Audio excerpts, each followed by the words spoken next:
of the minority. Mr. Mr. Speaker, we join the minority in their motion to terminate the period of I'm not satisfied with the commitment made Move by to the suspend, Speaker. DOH through the sponsor. Suspend. Dito po sa atin sa Pilipinas, ang ginagastos sa pagpapa-ospital na galing sa bulsa ng ating mga kababayan. Ang problema natin dito sa gamot at sa mga bakuna. Bilyong-bilyong piso ang budget natin para sa gamot. Ngayong taon, 27.9 billion. Sa susunod na taon, itinaas ito sa 44.6 billion. Pero napakalaking palaisipan po sa akin.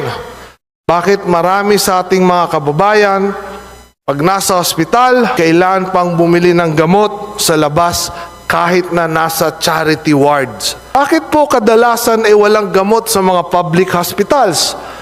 Bakit pinahihirapan pa ang ating mga kababayan na maghanap at bumili